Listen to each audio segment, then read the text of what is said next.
Entonces, para poder entender un poco más sobre la biología molecular y las técnicas que se realizan dentro de esta área, estamos con una gran persona. Ella es Marcela Cataño, es bióloga experta en molecular y entre otras cosas. Entonces, a continuación ella nos va a contar su experiencia, sus estudios y pues proyectos pues que ella ha relacionado acerca del área, que es su fuerte. Mucho gusto, mi nombre es Marcela Castaño Rodríguez, yo soy bióloga de la Universidad Nacional y tengo una maestría en infecciones y salud en el trópico también de la Universidad Nacional.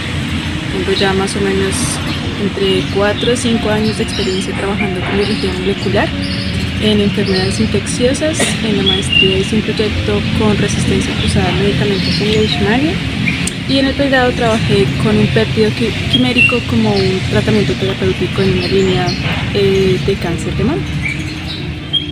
Entonces ella nos va a contar pues acerca de la importancia de la biología molecular, cuáles son las principales herramientas y métodos que se utilizan, cuáles son las técnicas. También nos va a hablar específicamente de una técnica molecular pues, que ella ha realizado, qué especies se pueden identificar a través de estas técnicas, los desafíos o problemas que puede tener esta técnica pues, al momento de secuenciar, y pues por último pues la importancia que tienen estas técnicas dentro del área de la biología. Biología molecular en la comprensión de los procesos biológicos y las enfermedades. Yo creo que aquí es importante tener en mente que todo lo que sucede en micro siempre se va a reflejar en forma grande, entonces en nuestro cuerpo o en los ecosistemas, en las plantas, y con lo micro siempre me voy a referir pues como la unidad básica de la vida, que es la célula, y siempre va a ser por supuesto el núcleo. Entonces uno siempre tiene que entender bien todas las estructuras y todos los compuestos químicos para poder saber qué está sucediendo. Entonces también las cadenas de reacción, la expresión de genes, también de ellos tenemos que saber qué proteínas están expresando, cuáles no. Muchas veces un desbalance de esa expresión puede llegar a generar una enfermedad o un síndrome, que es lo que generalmente tenemos ahorita. ¿Cuáles son las principales herramientas y métodos utilizados para el análisis de genes y proteínas a nivel molecular? Yo diría que aquí principalmente hay dos técnicas. Una de esas es la PCR, que es la reacción en cadena de la polimerasa en español, o la secuenciación.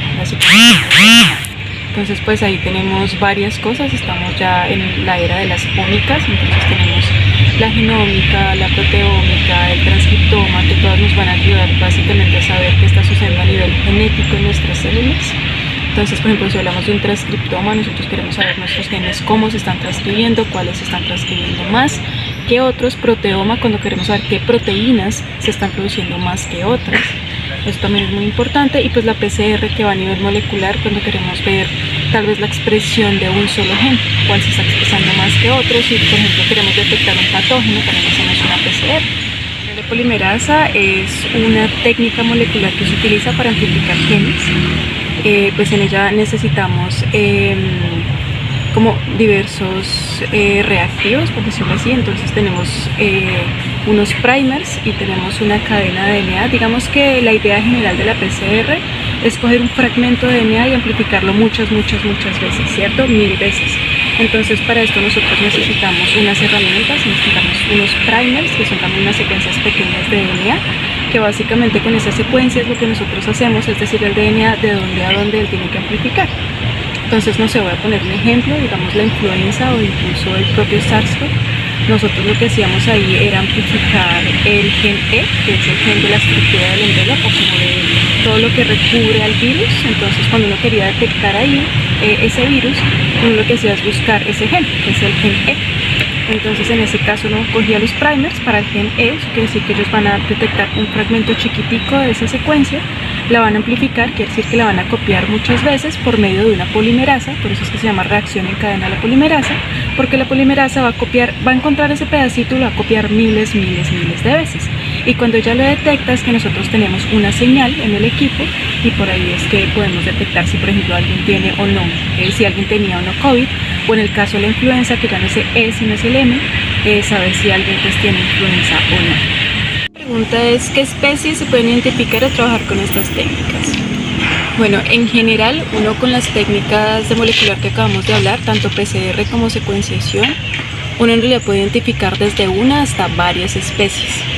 Entonces, por ejemplo, en proyectos donde se quiere detectar patógenos, por ejemplo, como el que estamos haciendo ahorita en el LEMO, uno puede tomar las mismas dos aproximaciones dependiendo, o sea, uno puede hacerlo de forma general. Por ejemplo, uno puede diseñar unos primers para la familia de virus. Por ejemplo, la familia del virus de West Nile es el flavivirus.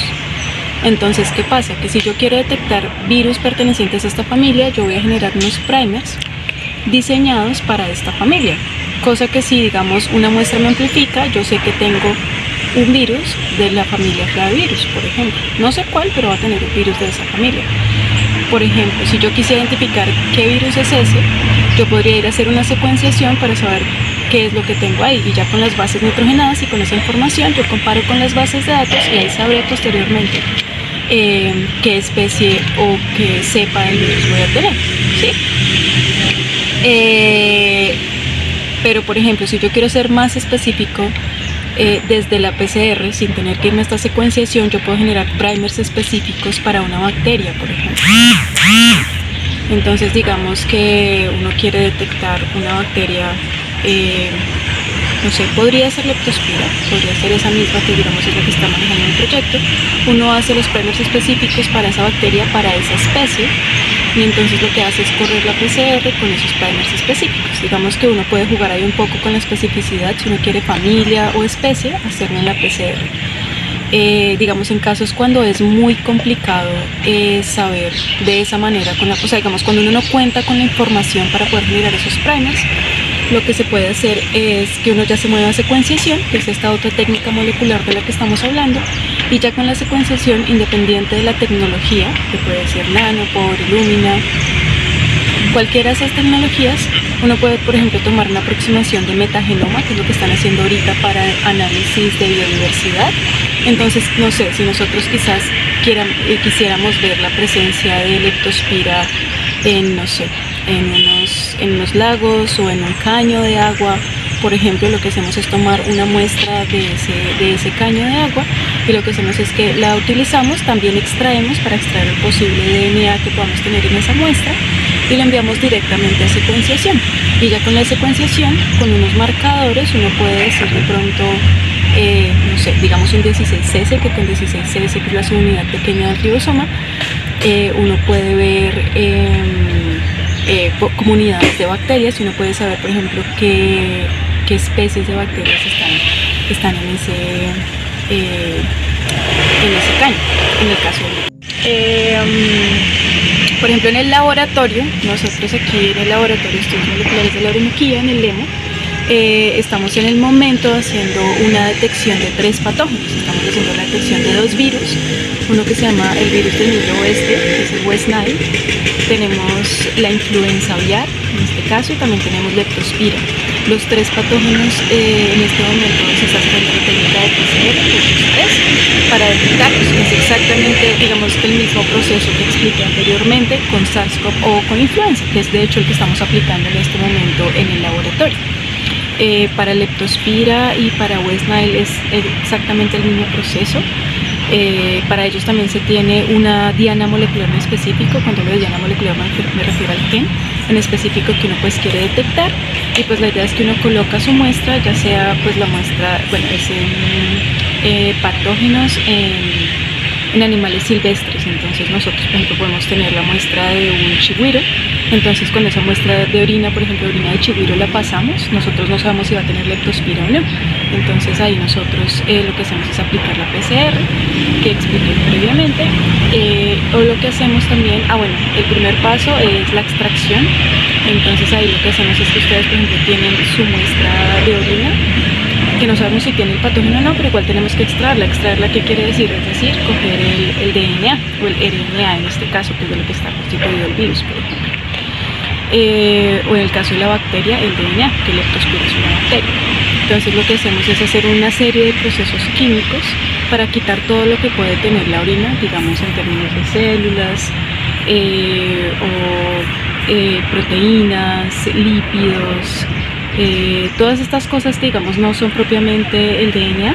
Todas estas cosas lo que hacemos es quitarlas y luego a través de un proceso de extracción lo dejamos libre para luego llevarlo al proceso de la PCR de amplificación, que es este proceso que pues, ya explicamos, donde queremos coger ese pedacito de gen y amplificarlo muchas veces para poder ver la señal. Entonces ahora en cuanto a los desafíos de secuenciación, va a depender un poco como de la aproximación que uno tenga, ¿no? Porque entonces, como te decía anteriormente, con secuenciación uno puede hacer muchas cosas. Uno puede hacer un proteoma, uno puede hacer un genoma, uno puede hacer un transcriptoma para hablar de proteínas o transcripción de genes, o uno de repente quiere hacer un metagenoma, que es lo que te decía, por ejemplo, cuando uno quiere saber qué comunidades de bacterias hay en un lago o en un caño, eso se llama metagenoma. ¿Cuál es el problema? Muchas veces estas muestras son muy difíciles de extraer porque pues son matrices complejas. Muchas veces el agua puede traer inhibidores, la misma orina de los animales, por ejemplo en el caso de cuando uno trabaja con animales silvestres, ese también es un desafío bastante grande. O por ejemplo cuando uno quiere hacer un genoma completo, uno ya se encuentra por ejemplo con otros desafíos un poco más relacionados con la pregunta, ¿no? Porque por ejemplo si yo quiero hacer un genoma completo de una bacteria que está en un hábitat muy complejo, ¿no? Que también tiene como otras formas de vida, tiene otros DNAs, está digamos en el agua, en el caso por ejemplo de la bacteria, digamos Leptospira, que si digamos uno la quisiera detectar en el agua y uno quiere hacer un genoma completo, uno tendría que aislarla. Entonces en el caso del que esté, uno no tendría que cogerla, colocarla en el cultivo, esperar a que ella crezca y luego de que ella crezca pues coger el binóculo y hacer una extracción para hacer la secuenciación. Sin embargo en ese caso uno podría tener un problema de selección porque es posible que no todas las bacterias te crezcan en un cultivo. El problema de eso pues es grande cuando uno quiere ver diversidad, pero por el otro lado pues vas a tener información de genoma completo. Cuando quieres diversidad seguramente va a ser mejor hacer un metagenoma, sin embargo hay que tener como cuidado en el tema de la extracción de las muestras. ¿Cuál es la importancia del manejo de las técnicas de biología molecular? Yo creo que las técnicas de biología molecular a uno le dan, pues a uno y a mi formación como bióloga y a los biólogos también que están en formación, les dan como muchas estrategias e ideas para poder comprender todo lo que sucede en el mundo micro y que a la larga también se va a reflejar como en todo lo que sucede en la parte más, en los niveles más grandes, pues hablando como de ecosistémicamente hablando. ¿Cuál es la importancia del manejo de las técnicas de biología molecular? Yo creo que las técnicas de biología molecular a uno le dan, pues a uno y a mi formación como bióloga y a los biólogos también que están en formación, les dan como muchas estrategias e ideas para poder comprender todo lo que sucede en el mundo micro y que a la larga también se va a reflejar como en todo lo que sucede en la parte más, en los niveles más grandes. Entonces, por ejemplo, todo lo que sucede en la expresión de genes de una hoja o por ejemplo de un fruto, eso también se va reflejado pues realmente en el fruto o en la planta o en la producción de almidón, en una papa. Entonces yo creo que en realidad sí es muy importante para un biólogo comprender todo el sistema de expresión de genes, todos los organelos, qué son, cómo se organizan, cuáles son las rutas metabólicas, cuáles son las rutas de expresión normalmente, y todo eso solamente se puede hacer cuando uno pues maneja las herramientas de biología molecular.